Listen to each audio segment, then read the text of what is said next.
শান্তিপুর ব্লকে বাংলার বাড়ি প্রকল্পে ব্যাপক দুর্নীতি, স্বজনপোষণ ও বিভিন্ন অনিয়মের অভিযোগ তুলে প্রাক্তন বিডিও সন্দীপ ঘোষের বিরুদ্ধে শান্তিপুর থানায় লিখিত অভিযোগ দায়ের করলেন শান্তিপুর পঞ্চায়েত সমিতির সহসভাপতি চঞ্চল চক্রবর্তী।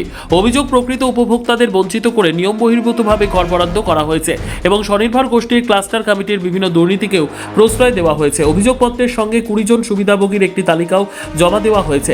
অভিযোগের প্রতিলিপি জেলা শাসক ও বর্তমান বিডিওর কাছেও পাঠানো হয়েছে।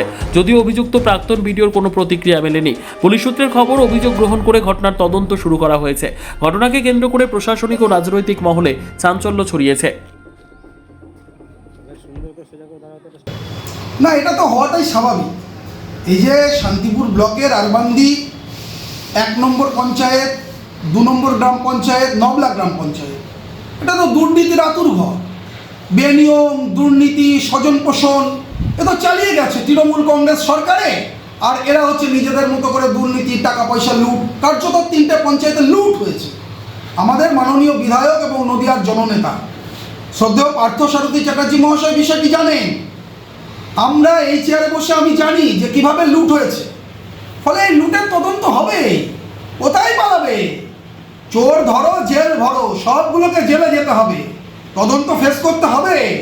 যারা যারা চুরি করেছেন একটাকেও ছাড়া যাবে না।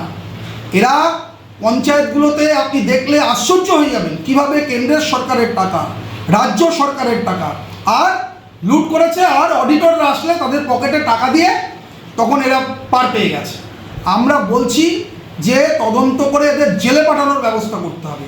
সেকশন 205-এ মাননীয় ডিএম সাহেব তিনি নির্দেশ দিয়েছেন, তদন্ত হবে এবং স্বচ্ছতার সঙ্গে তদন্ত করতে হবে। তদন্তের নামে কোনো প্রহসন আমরা মানব না। এই পঞ্চায়েতগুলো একদম দুর্নীতিগ্রস্ত। নবলা পঞ্চায়েত, আরবান্দি 1 গ্রাম পঞ্চায়েত, আরবান্দি 2 গ্রাম পঞ্চায়েত, এদের বলছি পালাও, পালিয়ে যাও।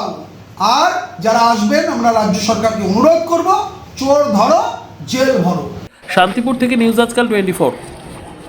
কল্যাণী শান্তিনগর খেলার মাঠের আমরা সবাই ক্লাবের সদস্য গ্রহণ। ডায়মন্ড কার্ড, সিলভার কার্ড ও গোল্ডেন কার্ড নিয়ে সদস্যপদ গ্রহণ করুন। বিস্তারিত জানার জন্য যোগাযোগ করুন এই নম্বরে 9836040470 অথবা 9123080219।